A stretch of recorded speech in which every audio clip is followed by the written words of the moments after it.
Mainers fans, and welcome back to Moose Talk Answers Behind the Antlers, Episode 4. And we got a treat for you today. A Mainer great, a South Carolina great, drafted in the 9th round by the LA Angels in 2012. Michael Roth, thank you so much for joining us this afternoon. How have you been? Doing well. Thanks for having me. Well, so just real quick, obviously past, I guess, more than a few months now, everyone trying to stay at home. How have you been holding up, kind of staying back at home, not a whole lot of action going on, maybe picking up any new hobbies? Yeah, it's been pretty wild.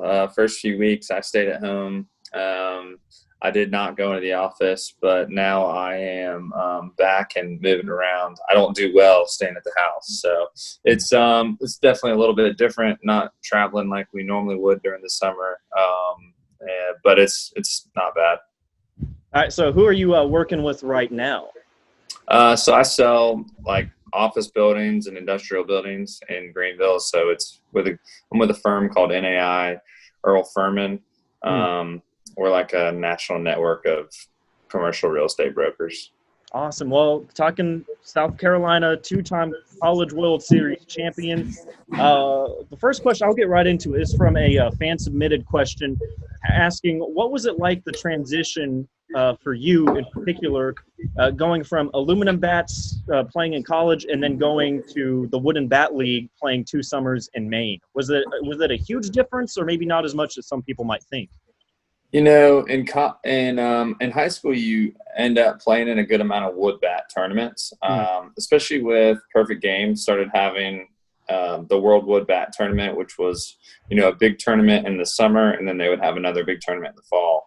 So while swinging with wood bats was not the everyday norm for us, it's not a huge transition. Probably the biggest transition is you're sometimes varying from bat to bat.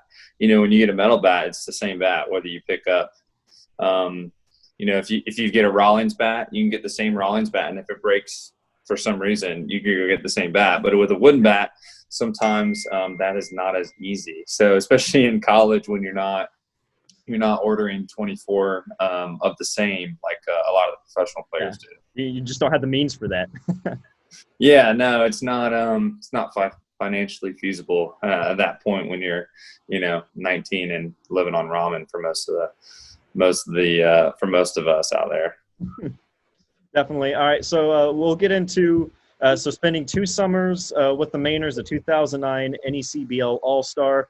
A question comes in from Suarez Player Development from CJ Suarez, who took over for Aaron Zarek. He wants to know, what was it like playing under Izzy for those 2 summers?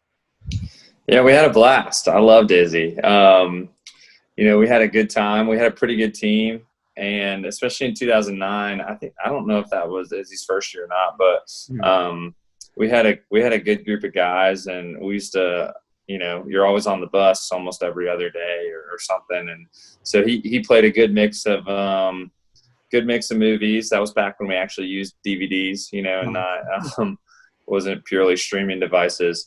So we had a good time, and he made it fun, but he also made sure that we played the game serious. All right, so the next one comes from Izzy himself. So he's a little bit critical, I think, of his own decisions back when you were playing. He said, well, you got to play in Omaha. You got to pitch in Omaha, College World Series. You didn't get to do it a whole lot in Sanford. What was he thinking? And this is from him. This is not from anyone else. This is Izzy admitting it himself. So I don't want anyone to think I'm jumping on him.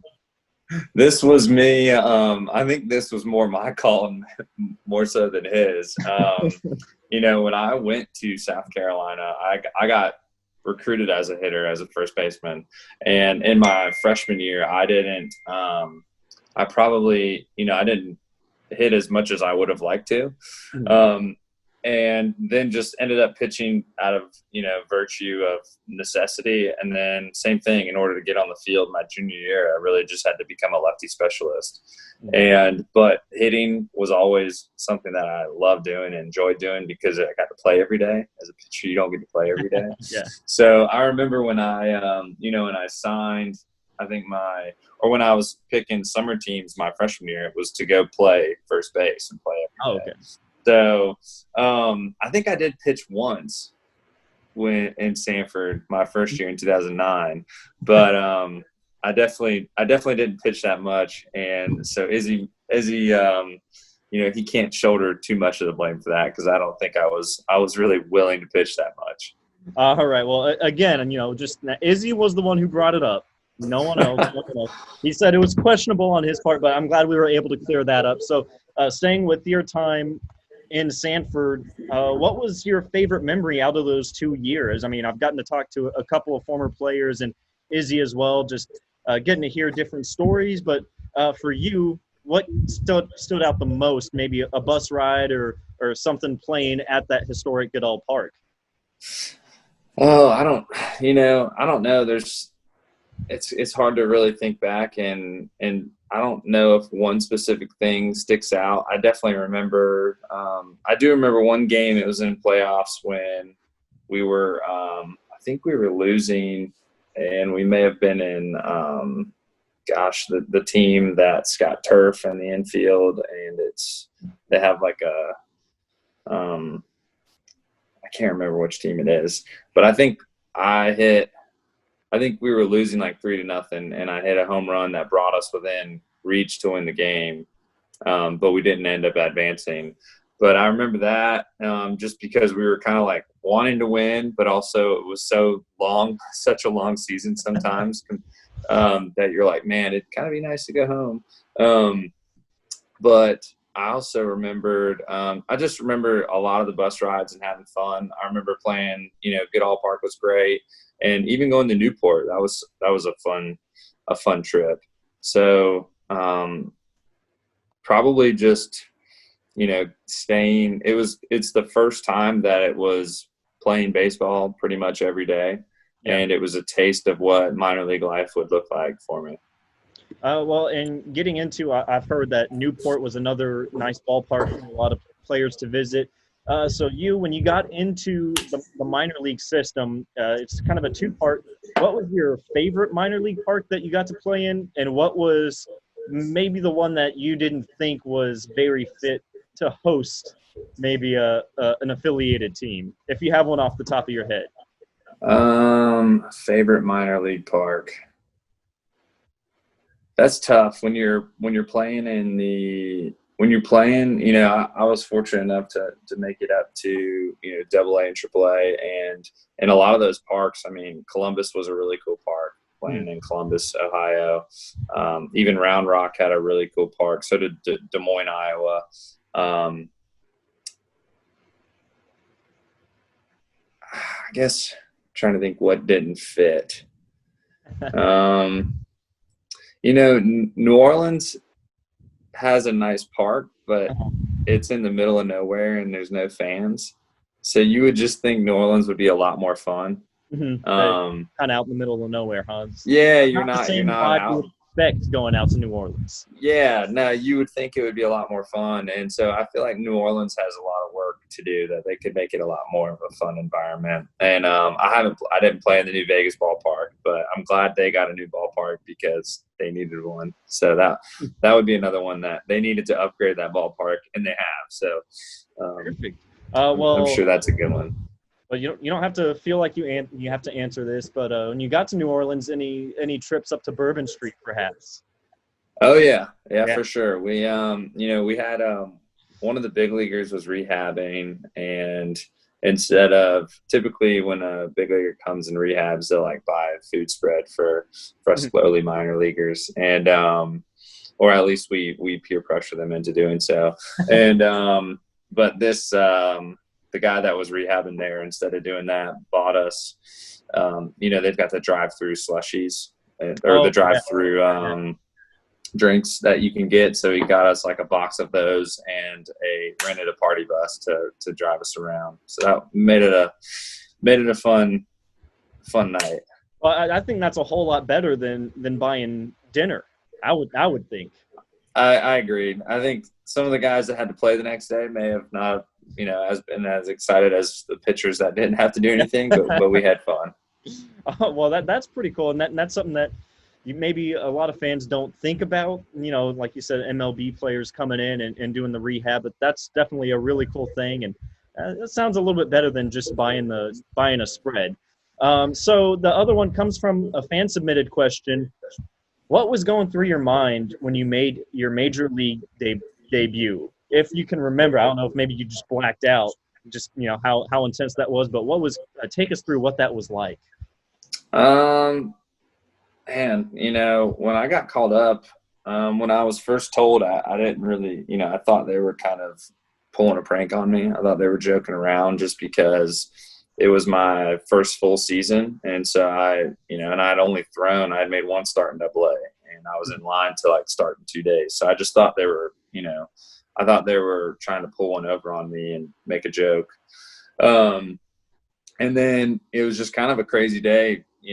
I had to wake up early. I think I caught a flight at 6:30 or 7. And so I was up early and traveling and landed. And I had a couple hours at the hotel. And, there's so much new stuff going on. You're signing contracts. You're taking photos. You're meeting 50 new people and trying to remember everybody's names, especially because I wasn't in big league camp that year. So it wasn't like I had an introduction with some of the other people that you typically might. And, you're just kind of waiting around. I ended up pitching maybe it was the 7th or the 8th, or the 8th and the 9th. And I think, once I started warming up and getting involved into the baseball stuff, your mind kind of slows down and you're not, at least I wasn't thinking too much. But I definitely remember I threw my very first pitch was an out. It was a ground ball to shortstop. And I remember throwing that pitch and getting one out, and I was like, man, that was easy. That was a lot easier. So that made it that was good to get the first pitch and the first out of the way quickly. That is amazing. And then favorite major league ballpark that you got to be in? I pitched in Fenway, and that was pretty cool, but I pitched terribly. But I always enjoyed going to Seattle. Playing at Seattle was a lot of fun. It was always, and I'd always heard how it rains so much in Seattle. And I think I took 4 or 5 trips to Seattle, and pretty much every time we went, it was beautiful. So I really enjoyed playing in Seattle.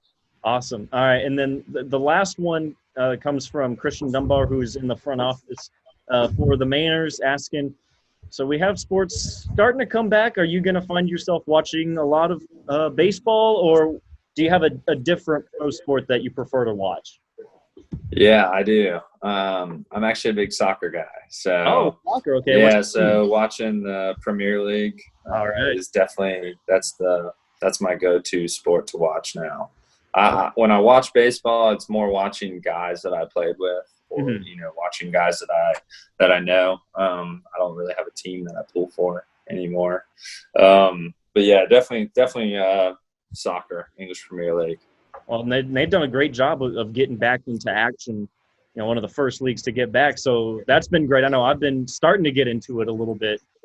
So that's awesome to hear the Premier League. Well, Michael, that is all the questions we got. Thank you so much for joining us.